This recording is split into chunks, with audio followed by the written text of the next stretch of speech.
জানো তো, অন্য রাজ্য থেকে এসে আরেকটা অন্য রাজ্যে গিয়ে জব করা যে কতটা কষ্টকর হয়, যে করে সে বোঝে। কারণ সেখানকার ভাষা আলাদা হতে পারে, সেখানকার খাওয়া দাওয়া আলাদা হতে পারে, সেখানকার পরিবেশের মানুষজন আলাদা হতে পারে।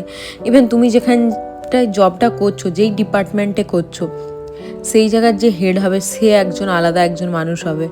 সে কীরকম হবে, সে যদি খুবই ভালো হয় তাহলে তো তোমার কপাল ভালো, আর সে যদি সত্যিই খারাপ হয় তাহলে তো তুমি ছাড়ো, সেটা নয় বুঝতেই পারছো।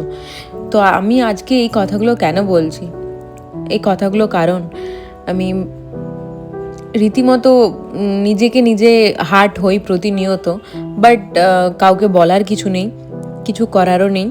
আমাকে আমার লক্ষ্য ভেদ করতে হলে অবভিয়াসলি আমাকে সেই জায়গাতে টিকে থাকতে হবে। তো সেই জন্যে আমার টিকে থাকা।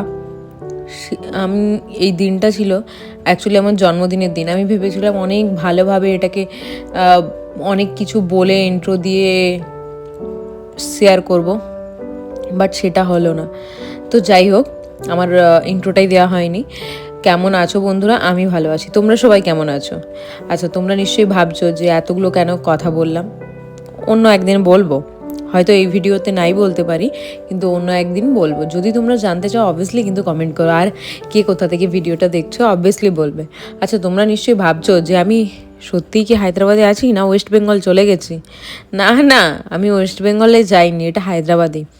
আচ্ছা, হায়দ্রাবাদে যারা অনেক দিন ধরে আছো, যারা অবভিয়াসলি অনেক দিন ধরেই আছে তারা তো জানবেই, কিন্তু এই জায়গাটা প্রায় আমি বলবো যে হ্যাঁ 20-30% লোক জানে না যে একটা কালী মন্দির আছে হায়দ্রাবাদের অনেক ভেতরে, শামশাবাদ বলে একটা জায়গা, ওই জায়গাটার ভেতরে একটা ছোট্ট বলবো না, অনেক বড় কালী মন্দির। এক কথায় বলা যায় আমি তো দক্ষিণেশ্বরের কালী মন্দির বলি, কলকাতার যে দক্ষিণেশ্বরের কালী মন্দির আমাদের, আমি সেই জায়গাটাকে ভেবে এই কথাটা বলি।